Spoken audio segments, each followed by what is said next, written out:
Hello everyone, मेरा नाम है आशीष। तो जैसे कि आपको पता है कि हम हर हफ्ते अपने पोर्टफोलियो का ओवरव्यू देते हैं और मार्केट ने कैसा परफॉर्म किया है, कितना ऊपर या नीचे गया, उसके कंपेयर में हमारे पोर्टफोलियो ने कैसा परफॉर्म किया है। तो इसका ओवरव्यू हम हर हफ्ते देते रहते हैं। एक हफ्ता हो भी गया, पता नहीं टाइम इतना जल्दी क्यों जाते जा रहा है। तो चलिए ठीक है, देखते हैं कि इस हफ्ते में पोर्टफोलियो ने कैसा परफॉर्म किया है। तो लास्ट वीडियो में मैंने आपको बताया था कि मैं करंट वैल्यू का स्क्रीनशॉट ले लेता हूँ।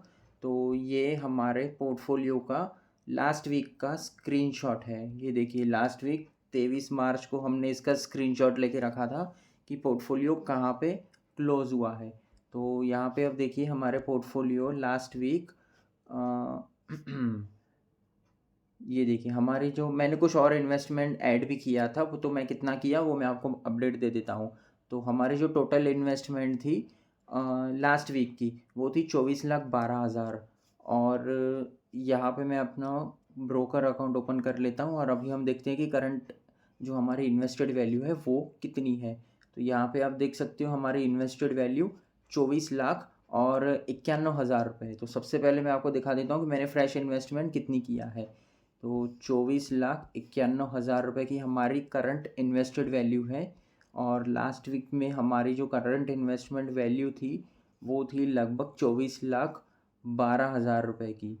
तो ठीक है, इसमें हम पहले 24,12,000 को माइनस कर लेते हैं। ठीक है, ये यहाँ पे हम 24,12,000 जो हमारी इन्वेस्टेड वैल्यू थी लास्ट वीक की, उसको माइनस कर लिया। तो हमने जो फ्रेश इन्वेस्टमेंट ऐड किया है वो है 79,000 की।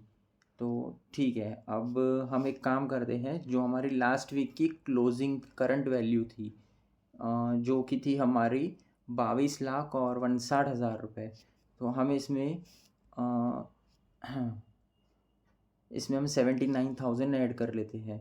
तो 22,59,000 करेक्ट। लास्ट वीक की क्लोजिंग 22,59,000, इसमें हम ऐड करेंगे 79,000 की जो हमने फ्रेश इन्वेस्टमेंट ऐड किया है।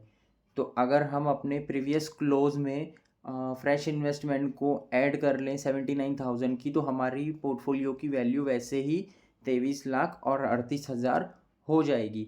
और अभी हम देखते हैं कि हमारी करंट पोर्टफोलियो की वैल्यू कितनी चल रही है। वो चल रही है 23,50,000। और 23,38,000 हमारी प्रीवियस क्लोजिंग वैल्यू आप कंसिडर कर सकते हो। तो इसमें हम 0.5% लगभग हमारा पोर्टफोलियो आप देख सकते हो 23,38,000 प्लस 0.5% से हमारा पोर्टफोलियो गेन हुआ है। 23,50,000 तो करंट वैल्यू चल ही रही है। ठीक है, तो पोर्टफोलियो चेंज हुआ है अपसाइड में, 0.5% गेन हुआ है। अब हम देखते हैं कि सारे इंडाइसेज ने कैसा परफॉर्म किया है इस हफ्ते। ठीक है, सबसे पहले हम निफ्टी को देख लेते हैं। ये हमारा हो चुका है निफ्टी का चार्ट ओपन, और ये हमने वीकली चार्ट ओपन किया है ताकि हमें वीकली रेट ऑफ चेंज पता चले। ये देखिए हम निफ्टी ने एक हफ्ते में ये वाली जो छोटी सी कैंडल है, ज़्यादा कुछ चेंज हुआ नहीं है निफ्टी में भी, पर देखिए क्या हुआ है। लगभग आप देखिए इसमें 0.72% का चेंज हुआ है। ये देखिए निफ्टी में 0.72% निफ्टी गेन हुआ है। उसके सामने हमारा पोर्टफोलियो 0.5%, मतलब लगभग दोनों भी सिमिलर ही है, कुछ खास फ़र्क नहीं है। इक्विलेंट ही हमारा पोर्टफोलियो और निफ्टी दोनों भी इक्विलेंट चेंज हुए हैं अपसाइड में। अब देखते हैं बाकी दोनों इंडाइसेस ने कैसा परफॉर्म किया है वीकली। तो ये हमने ओपन कर लिया है मिड कैप का। ठीक है, ये मिड कैप की वीकली कैंडल ओपन है।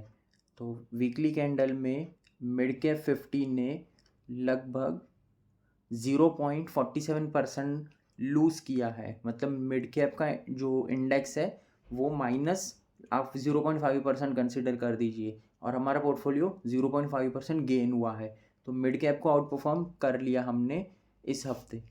इसके अलावा मेरा काम हर हफ्ते बीट करना नहीं है हर इंडाइसेस को, पर लॉन्ग टर्म में मैं सारे इंडाइसेस को बीट कर लूँगा। और मैं आपको एक डेटा शेयर करता हूँ कि अगर हमने पिछले 15 सालों में सारे इंडाइसेस को कंसिस्टेंटली हर साल बीट किया, हाईएस्ट गेनर इंडेक्स को अगर हमने कंसिस्टेंटली बीट किया होगा, तो हमारा रिटर्न कितना जनरेट होता था। मैं हमेशा ट्रांसपेरेंट रहने की कोशिश करता हूँ। मुझे ज़्यादा फ्लेक्स करना पसंद नहीं है कि इतना गेन उतना लॉस। मुझे जो है पोर्टफोलियो सामने है, मेरे हाथ में नहीं है मार्केट को ऊपर या नीचे लेके जाना, पर मेरे हाथ में एक चीज़ ज़रूर है कि मैं सारे इंडाइसेस को बीट कर सकता हूँ। और अगर मैं सारे इंडाइसेस को बीट करने के बाद मेरा रिटर्न कितना जनरेट होता है वो मैं आपको शेयर करता हूँ। मैंने उसका डेटा ऑलरेडी निकाल के रखा है। तो यहाँ पे हम स्मॉल कैप के इंडेक्स को भी एक बार टैली कर लेते हैं। ये देखिए, स्मॉल कैप के इंडेक्स ने भी लगभग 0.15% लूज़ किया है, मतलब आप न्यूट्रली पकड़ लीजिए इसको। पोर्टफोलियो गेन हुआ 0.5%, निफ्टी गेन हुआ 0.7%, मिड कैप -0.5% है, स्मॉल कैप -0.1% है, लगभग न्यूट्रल हो गया। तो हमारे पोर्टफोलियो ने ऑल्दो 3 इंडेक्स को तो बीट कर लिया, निफ्टी 500 को भी बीट कर लिया है। उसका तो कुछ ज़्यादा मूवमेंट होता नहीं है ज़्यादा उसमें, लेकिन निफ्टी ने थोड़ा सा 0.2% से आउट परफॉर्म किया है। तो मैं आपको एक डेटा शेयर कर लेता हूँ। ठीक है, ये आप मेरा टेलीग्राम चैनल भी ज्वाइन कर सकते हो। मैं इसकी लिंक डिस्क्रिप्शन में दे दूँगा। मैंने अभी अभी नया टेलीग्राम पे चैनल बनाया है, मुझे ज़्यादा एक्टिव भी नहीं हूँ मैं, लेकिन आप अगर ज्वाइन करोगे तो मैं फिर इसमें कुछ पोस्ट करना स्टार्ट करूँगा। ठीक है, तो ये है हमारा डेटा लास्ट 15 साल का। ये देखिए, आप यहाँ पे रीड कर सकते हैं। In stock market there is nothing called guarantee return. Guarantee return तो बिल्कुल कोई नहीं दे सकता है यहाँ पे। But as a PMS provider, हम पीएमएस प्रोवाइड करते हैं, अकाउंट हैंडलिंग। तो हम एक चीज़ की गारंटी लेते हैं कि सारे इंडेक्स, जो सारे इंडाइसेस हैं, उनको हर साल ईयर ऑन ईयर हमारा पोर्टफोलियो बीट करेगा। और अगर हम सारे इंडेक्स को, अगर लास्ट 14 साल का डेटा मैंने निकाला है, अगर हम सारे इंडाइसेस को बीट करते थे तो हमारा रिटर्न क्या बनता था वो यहाँ पे लिखा हुआ है। ये देखिए, हाईएस्ट गेनर इंडेक्स कौन से साल में क्या रहा। 2010 में निफ्टी 50 18% से गेन हुआ, हाईएस्ट गेनर इंडेक्स था, तो हम 18% से ज़्यादा ही गेन करते थे। उसके बाद 2011 में निगेटिव रिटर्न था, सारे इंडाइसेज ने निगेटिव रिटर्न दिया। निफ्टी सबसे कम गिरा था, वो था -24%। बाकी सारे इंडेक्स उससे ज़्यादा गिरे थे, तो हमारा पोर्टफोलियो उससे कम ही गिरेगा अगर इनकेस अगर निगेटिव ईयर जाता है तो भी। 14-15 सालों के डेटा में सिर्फ एक ही साल निगेटिव गया है, बाकी सारे पॉजिटिव है। कम या ज़्यादा वो अलग बात है। उसके बाद 2012 में मिड कैप ने 37% का गेन दिया, तो हमारा पोर्टफोलियो 37% से ज़्यादा रिटर्न बना के दे देगा। उसके बाद निफ्टी 50 2013 में हाईएस्ट गेनर था 6.8%। उसके बाद 2014 में स्मॉल कैप था, लगभग आप देखिए स्मॉल कैप 55% था। उसके बाद फिर से स्मॉल कैप ही हाईएस्ट गेनर था, लेकिन इस बार इसने सिर्फ 7% का रिटर्न दिया, हाईएस्ट गेनर था। तो ठीक है, अब हम अगर इंडेक्स अगर 7% चलेगा हाईएस्ट गेनर, तो आप ये एक्सपेक्ट नहीं कर सकते हो कि पोर्टफोलियो 20% चल जाएगा। पोर्टफोलियो ज़्यादा से ज़्यादा 8-9% या मैक्सिमम हो सकता है 10% चले तो चले। ठीक है, उससे ज़्यादा तो नहीं चलेगा, लेकिन इसको आउट परफॉर्म ज़रूर कर लेगा। उसके बाद मिड कैप ने 7% का रिटर्न दिया 2016 में। 2017 में स्मॉल कैप 57%। निफ्टी 50 ने 2018 हाईएस्ट गेनर 3.1%।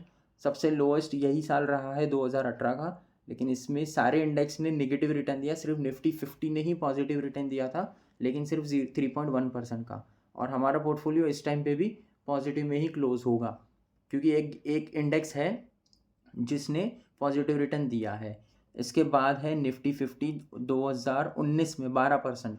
इसके बाद 2020 जो क्रैश हो गया, क्रैश होने के बाद फिर से रिकवर भी कर गया मार्केट, लेकिन ईयर एंड दिसंबर ख़त्म होते होते मार्केट ने पॉजिटिव में रिटर्न दिया। मिड कैप 25% प्लस में क्लोज हुआ।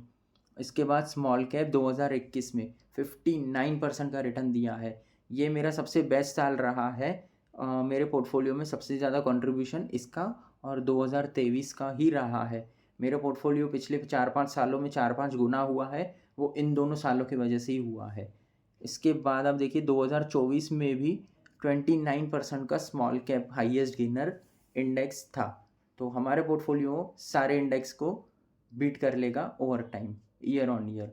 तो चलिए ठीक है, आज के लिए इतना ही। अगर आप मेरा चैनल सब्सक्राइब कीजिए और मेरे टेलीग्राम चैनल में भी, ग्रुप चैनल में भी ज्वाइन कीजिए। चलिए ठीक है, मिलते हैं अगले हफ्ते।